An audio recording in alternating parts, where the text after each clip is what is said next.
दोस्तों आज के वीडियो में हम MK1 dual starter connection float switch के साथ किस तरह किया जाता है, किस तरह MK1 dual starter proper connection किया जाता है, किस तरह फ्लोट स्विच कनेक्शन किया जाता है, किस तरह फ्लोट स्विच की वर्किंग होती है, हर एक कॉन्सेप्ट को काफी आसान तरह से सीखने वाले हैं। चलिए वीडियो स्टार्ट करते हैं और सबसे पहले हम फ्लोट स्विच की वर्किंग समझ लेते हैं। देखिए फ्लोट स्विच में हमारे पास 3 वायर दिए जाते हैं और फ्लोट स्विच को वाटर टैंक में इंस्टॉल किया जाता है।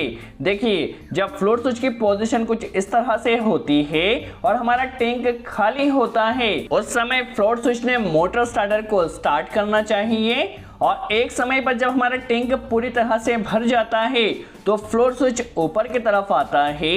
उस कंडीशन में फ्लोट स्विच ने स्टार्टर को स्टॉप करना चाहिए। चलिए यह तो बात हुई वर्किंग की। कनेक्शन की बात की जाए तो फ्लोट स्विच में हमारे पास 3 वायर होते हैं, आप यहां पर वॉच कर सकते हैं, जो कि black, blue and red 3 wire हमें दिए जाते हैं। यहाँ पर जो ब्लैक वायर दिया गया है यह कॉमन वायर है और फ्लोट स्विच की पोजीशन जब नीचे की तरफ रहेगी तो उस कंडीशन में ब्लैक के साथ ब्लू कॉमन वायर रहेगा। चलिए हम चेक कर लेते हैं एक बार मल्टीमीटर के जरिए। देखिए अभी हमने मल्टीमीटर को कंटिन्यूटी रेंज पर सेट किया है। देखिए फ्लोट स्विच की पोजीशन नीचे की तरफ रहेगी तो यहाँ पर जो ब्लैक और ब्लू वायर है यह एनसी में रहेगा। देखिए आप वॉच कर सकते हैं और जैसे ही फ्लोट स्विच ऊपर की तरफ आता है तो यह एनो हो जाएगा। देखिए एनो आपको नजर आ रहा है। जैसे ही फ्लोट स्विच नीचे गया ये अगेन यहाँ पर एनसी हुआ है। जैसे ही फ्लोट स्विच ऊपर आएगा तो यह एनो हो जाएगा। अब एक बार हमारे पास जो रेड वायर है उसे चेक कर लेते हैं। देखिए फ्लोट स्विच जब नीचे की तरफ रहेगा तो उस कंडीशन में यह एनो रहेगा और फ्लोट स्विच जैसे ही ऊपर आएगा तो यह एनसी हो जाएगा। यदि कनेक्शन की बात की जाए तो फ्लोट स्विच के नीचे होने पर हमें मोटर को स्टार्ट करना है तो इस कंडीशन में जो ब्लू वायर है उसके साथ हमें एनसी के साथ कनेक्शन कर देना है। देखिए यह हमारे पास MK1 ड्यूअल स्टार्टर है। MK1 ड्यूअल स्टार्टर में यह ओवरलोड रिले का पोर्शन है। ओवरलोड रिले के पोर्शन में देखा जाए तो यह P1 और यह जो P2 होता है आपस में एनो होता है और यह स्टार्ट बटन होता है। देखिए जैसे ही स्टार्ट बटन को प्रेस किया जाएगा तो यहाँ पर कंटिन्यूटी आना चाहिए। यह एनो को देखिए एनसी होगा। देखिए जैसे ही हमने स्टार्ट पुश बटन को प्रेस किया तो वैसे ही यहाँ पर यह एनसी हो चुका है। नॉर्मल कंडीशन में यह एनो रहेगा। P3 एंड P4 की बात की जाए तो नॉर्मल कंडीशन में देखिए यह एनसी रहेगा। देखिए अभी आपको कंटिन्यूटी यहाँ पर नजर आ रही है। जैसे स्टॉप पुश बटन को प्रेस किया जाएगा तो यह एनो हो जाएगा। चलिए अब पावर टर्मिनल्स की बात की जाए तो यहाँ पर यह इसके पावर टर्मिनल होते हैं।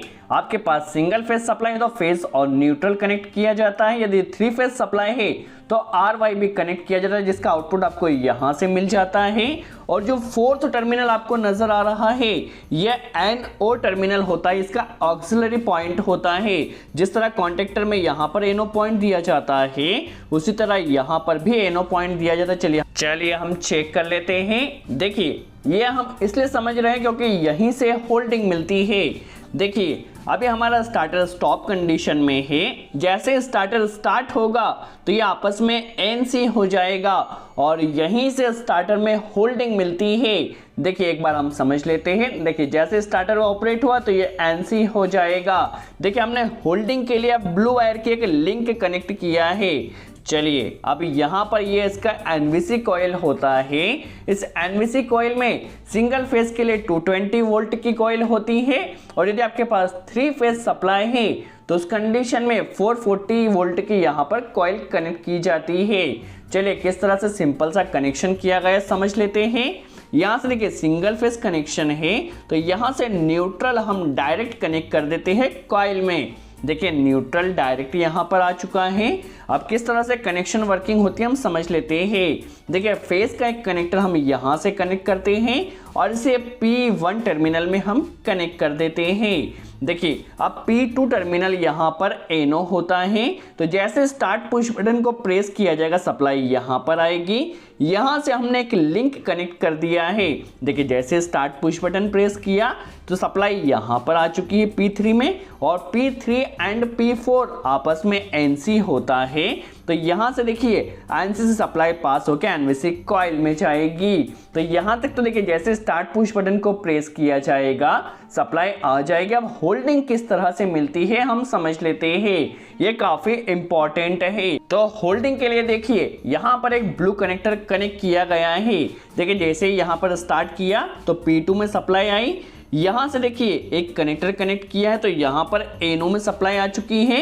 अब जैसे ही हमारा स्टार्टर ऑपरेट होता है तो ये आपस में NC होता है। यहाँ पर NC होने के कारण P1 की जो सप्लाई है वो यहाँ पर आएगी, और यहाँ से P2 में यहाँ पर इसे होल्डिंग मिल जाएगी। तो इस तरह से नॉर्मल हमारा स्टार्टर होल्ड होता है। चलिए अब हमें चूंकि फ्लोट स्विच के जरिए से स्टार्टर को कंट्रोल करना है, तो देखिए अभी यहाँ पर सप्लाई आ रही है। एक बार हम स्टार्ट स्टॉप कर देख लेते हैं नॉर्मल किस तरह से वर्किंग होती है। देखिए फेज और न्यूट्रल हमने कनेक्ट किया है, और मोटर के प्लेस पर यहाँ से फेज और न्यूट्रल लेकर हमने एक बल्ब को कनेक्ट किया है। चलिए अभी हम क्या करते हैं, जैसे ही स्टार्ट करते हैं हमारी मोटर स्टार्ट हो चुकी है, और यहाँ से नॉर्मली ये पुश बटन के जरिए स्टॉप हो चुकी है। तो इस तरह से हम मोटर को स्टार्ट स्टॉप कर सकते हैं नॉर्मल कंडीशन में। अब हमें फ्लोट स्विच कनेक्शन करना है, तो फ्लोट स्विच कनेक्शन करने के लिए सबसे पहले आपको जो कनेक्टर यहाँ पर देखिए जो रेड कनेक्टर दिया गया है उस कनेक्टर को आपको रिमूव करना होगा। चलिए यहाँ से इस कनेक्टर को हम रिमूव कर लेते हैं, और यहाँ पर हमें फ्लोट स्विच कनेक्शन करना है। तो देखिए यहाँ से कनेक्टर को हमने रिमूव कर लिया है। अब देखिए फ्लोट स्विच में हमारे पास 3 वायर है। तो देखिए जो कॉमन वायर है या जो ब्लैक वायर है, देखिए इस कॉमन वायर को हमें P1 में कनेक्ट कर देना है। देखिए कॉमन वायर हमारा P1 में यहाँ पर हमें अच्छे से टाइट कर देना है। देखिए फ्लोट स्विच का कॉमन वायर का कनेक्शन यहाँ पर हो चुका है। अब देखिए फ्लोट स्विच की पोजीशन जब नीचे की तरफ रहेगी उस कंडीशन में जो ब्लू वायर है ये NC वायर है, तो NC वायर का कनेक्शन हमें P3 में कर देना है। देखिए P3 में कर दिया है।